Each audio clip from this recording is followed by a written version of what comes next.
Doctor NN రాజు గారు retired superintendent మన government hospital. వారు కూడా ఈ యొక్క న్యాయవాదుల ఈ 38వ రోజు నిరసన దీక్షకి మద్దతుగా వచ్చి కూర్చున్నారు. మరి ల్యాండ్ టైటిలింగ్ యాక్ట్ వల్ల ప్రజలకు ఎంత నష్టం జరుగుతుంది, దీని వల్ల మేధావులందరూ స్పందిస్తున్నారు. దానికి అనుగుణంగా ఈరోజు మరి ఇటువంటి మేధావులు కూడా రావడం గొప్ప విషయం. రాజు గారు, ఈ ల్యాండ్ టైటిలింగ్ యాక్ట్ వల్ల ఇది ఏదో న్యాయవాదుల సమస్య కాదండి. దీనివల్ల రాష్ట్రంలో ఉన్న ప్రజలందరికీ కూడా చాలా నష్టం జరుగుతుంది. ఎందుకంటే ఎవరికైతే ల్యాండ్ ఉందో, ఎవరికైతే ఈ ఏదైనా ప్లాట్ కానీ ఉందో, చిన్నకారు రైతులు ఉంటారో అందరూ కూడా వాళ్ళే ఓనర్స్ నుంచి ప్రూవ్ చేసుకోవడానికి గవర్నమెంట్ అపాయింట్ చేసి ఒక టైటిలింగ్ ఆఫీసర్ దగ్గర వాళ్ళు రిజిస్ట్రేషన్ చేయించుకోవాలి. ఆయనకి ఇష్టం ఉంటే రిజిస్ట్రేషన్ చేస్తాడు, లేకపోతే నాకు అనుమానం ఉందంటే డిస్ప్యూట్లో పెట్టేస్తారన్నమాట. అంటే ప్రాపర్టీలన్నీ కూడా డిస్ప్యూట్లో పడిపోయి ఎవరికైతే అధికార పార్టీ దగ్గర చొరవ ఉంటుందో, లేకపోతే ఎవరైతే ఇన్ఫ్లుయెన్స్ చేయగలరో, లేకపోతే కావాలని కొంతమంది ఫోర్జరీ డాక్యుమెంట్ తోటి లిటిగేషన్ క్రియేట్ చేస్తారో, ఇలాగ రకరకాలుగా లా అండ్ ఆర్డర్ ప్రాబ్లం రావడం, తీసుకుని రావడం జరుగుతుంది. దీనివల్ల ప్రజలందరూ కూడా లిటిగేషన్ పడిపోయి చాలా నష్టం జరిగే అవకాశం ఉంది. కాబట్టి దీని మీద న్యాయవాదులుగా మేమందరం స్పందిస్తున్నాం.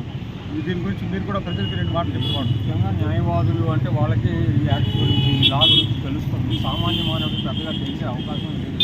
కాబట్టి ఇటువంటి చట్టాల్లో ఏమైనా లోపాలుంటే మీలాంటి విద్యావంతులు, మీలాంటి న్యాయాల కోసం నిరంతరం పోరాడి మీలాంటి వాళ్ళు ముందుకు వచ్చి సమాజానికి, సంఘానికి ఒక సరి అయిన మార్గాన్ని చూపించి, ప్రభుత్వానికి సరి అయిన సలహాలు ఇచ్చి ఆ విధంగా వాటిని మోడిఫై చేయించగలరని నేను ఆశిస్తున్నాను. అలాగే సార్, ఇప్పుడు దీనివల్ల ప్రజల అవేర్నెస్ క్రియేట్ చేస్తున్నాం. అదే మీరు కూడా దయచేసి లా చాలామందికి తెలియదు. తెలియదు.